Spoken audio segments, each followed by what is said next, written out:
Every day I strive to find joy and connection in my life. Obviously, part of that is my amazing family and friends, but also a huge component is the wine business. I have spent the last 19 years as an importer and distributor of wine in Washington, D.C., and let me tell you, it fills my bucket.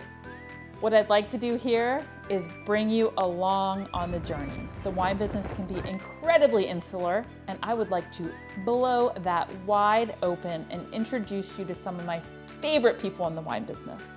We're gonna start with Washington State, where we interview 6 of my favorite vintners and try to unpack just how much of the wine business is about wine and how much of the wine business is about people and culture and all the other beautiful X factors. I'm Christy Delovich, and it's 5 o'clock somewhere in the Vineyard, Washington State edition.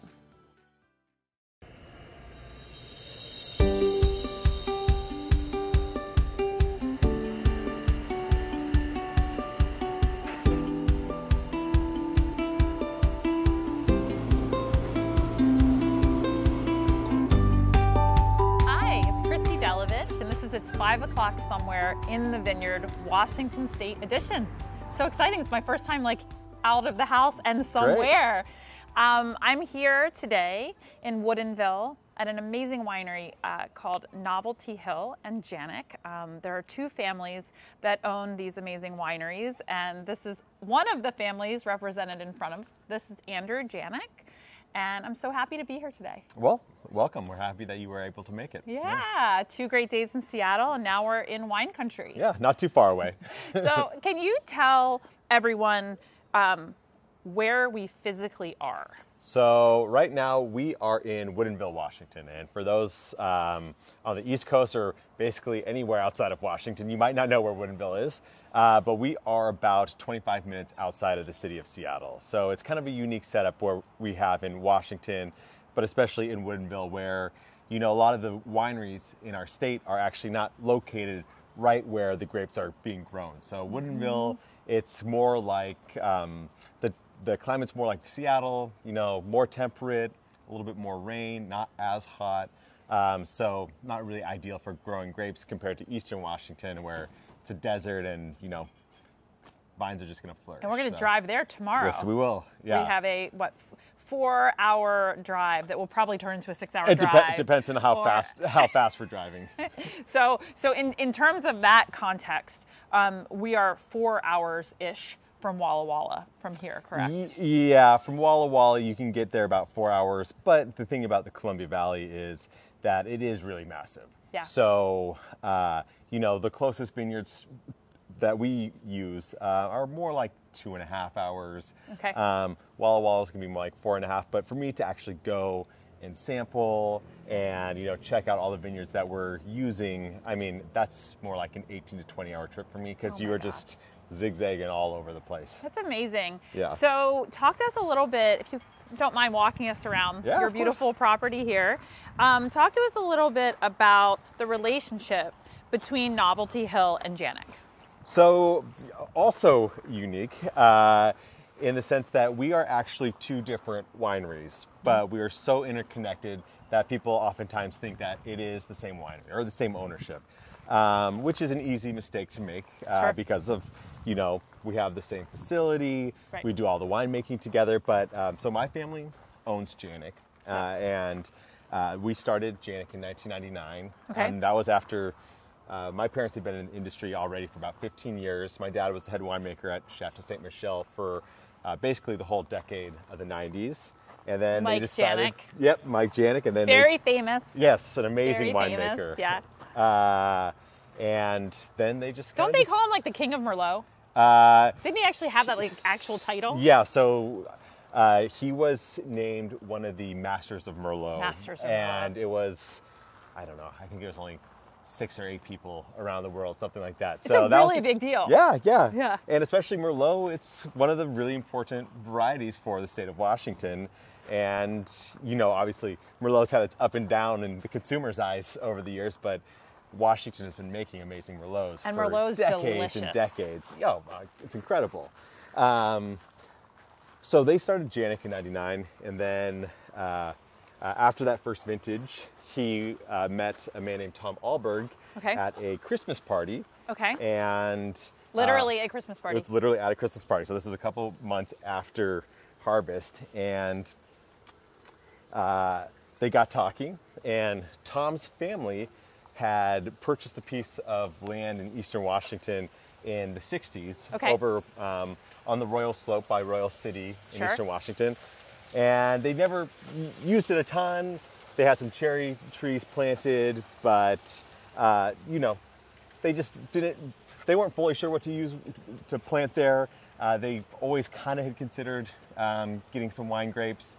And a few weeks later, my dad and Tom went over, and it looked like a good place to plant. So your dad is also a really good salesperson. Well, he was more just like, yeah, we can go check it out. So they started planting, and then they had the vineyard, so they decided to start the winery also, which is Novelty Hill. So, so separate ownership, but you know, down in the cellar, you know, when we get the grapes in, we know if it's going to Hill-Januik or Novelty Hill. But you do see stylistic similarities because it's the same winemaking team, and the big difference really coming in where the fruit's actually sourced from. So Novelty Hill's main vineyard is Stillwater Creek. So that's, you know, the big difference between the two, where Hill-Januik is sourcing from all over the state. You know, and that was the reason for starting in the first place in '99, was that my father had built all these amazing relationships with what we considered really to be the best growers in the state, and to make small batch, limited production wines with only utilizing those, you know, really high-end vineyards. And so that's all of Hill-Januiks are sourced from, you know, vineyards that we do not own. But, you know, Novelty Hill does get some of that also. And, you know, we're lucky because, you know, we're working with tons of amazing new vineyards that have been planted more recently in Washington, but we're also getting fruit that, you know, vines planted over 40 years ago. So we got this great mix, and yeah, you know, and then I think that it's fun to, you know, see that connective tissue between the wines of the two wineries, but also see how they do really have, you know, a lot of different aspects to what you're tasting. That's amazing. So what is your role here? Well, it's a family business, so whatever's necessary.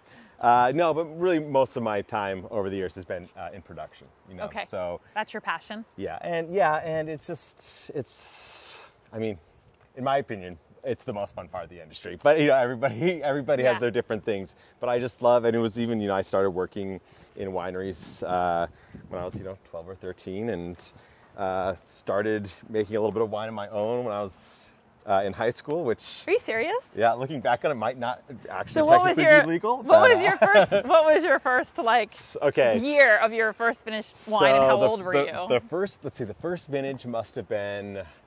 It must have been 04, and how old were you? I was 17 years old. And what was it? So, okay, I'm not going to take full credit for the rosé trend, but this was 2004. High five. And it was a rosé out of Syrah. 100% Syrah? 100% Syrah. And awesome. It was like, you know, it was probably 10 cases. And what was the color? Was it more salmon colored or more of that like? So I actually still have one bottle left. I had 2 bottles left that my parents found in their garage, and we opened up one. I mean, this is 16 years after it was made. Sure. It hasn't aged beautifully. It has not. So this the second one that we have. I think I might be it might be one for show, but it was bone dry though. Yes. And color. Okay, sorry. Yeah, color. and it was no, you know, Syrah, especially in Washington, Syrah so quickly when you press it gets color. So it was a little bit richer, darker. Was not pinkish. Provençal. No, it was not. If you're using Washington State Syrah, you cannot get that. It is nearly impossible. That's awesome though. That's incredible. Yeah. That's incredible. So that's kind of how we started, you know, both wineries very family run, and we moved into this location in 2007. It's gorgeous. And, you know, it's, you know, when we moved here, we were initially building it, you know, there's, you know, looking at like, you know, the different kind of themes or styles to go with, and then because obviously you see a lot of, whether it's chateau themed, Italian, whatever, like both. Well, you're our first. Both families are so, what's that? You're our first winery here, so okay, this is incredible. It's beautiful. We don't have a reference point. This is amazing. Yeah, no, it's an incredible facility, and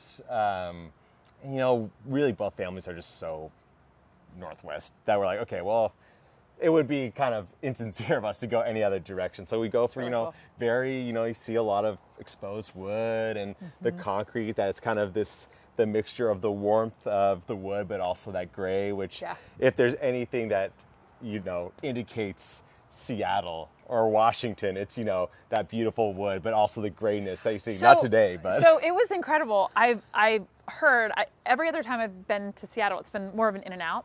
And this was like, I actually got to hang, and not only hang, but hang with locals who were showing me around. And I was like, when is it gonna as an East Coaster, when is the sun gonna come out? And they were perfectly pretty days. It was like in the 60s, but it never happened. Only for a hot minute at the end of the day. And I now know what he's talking about with that gray. It really is an interesting thing. It makes me kind of sleepy. I know. It's, and usually you got a little bit of ballot because usually in August, July, August, September, it's usually pretty reliably sunny. Yeah. And then it's the rest of the year that you have to worry about gray, but you do get those days in the summer even where it's it's nice, but it's just, you just don't get it the same way. You think you're going to maybe get it, and then you don't. So one last question while we're outside. Since we're outside, let's talk about the weather. When I was looking at the Weather Channel, I was like, okay, so when you're near Seattle, it's kind of cool. And then as we're going to head up to Walla Walla, there's a good 12-degree difference every day. So is that consistent? It's the biggest, it's not even necessarily a certain degree difference. The difference is how drastic the weather is. Where Eastern Washington, you get in the summer and, early into the fall, you get this really, really big stretch of warmth. Sure. And Eastern Washington, Walla Walla. Yeah, Walla Walla, and basically everything east of the Cascade Mountains, which is causing the rain shadow, and really is what's influencing the climate over there. And then in the winter, you get pretty extreme cold. And that's kind of something that's, in a lot of ways different about Washington compared to a lot of the places where grapes are grown in the world, is that we do get such extremely cold winters. That's actually a really nice positive for us. It helps, with different diseases in the vines, things like phylloxera. Basically, the whole state is planted on its own rootstock because we have not had problems with phylloxera over the decades. I didn't know that. Yeah, there's very few. They're doing some research on grafted planting, but yeah, for basically everything is on its own rootstock. But you also here on this side of the state in Seattle, Woodinville. Yeah. It's, usually our days, even in the summer, usually you don't get over mid 80s where it started to cool down there a little bit in Eastern Washington, but you're getting into, high 90s most days. It's a totally different climate. Yeah, but you also, even in the summer, we're getting a little bit further in the season, so, closer to harvesting time, but last night though, it got down to 40 in the Royal City area. I know that Yakima got down into the 30s. So you got these huge diurnal swings, which those are a little bit bigger than we want. It's a little too early to be worrying about freezes, but you do get, even though with the warmth, with those big swings, you get, the vines tend to shut down at night, and we get nice acid. Acidity. Well, thank you so much. I'm excited to check out the cellar. Yeah, of course. Yeah. And have lunch. Yeah, let's do it.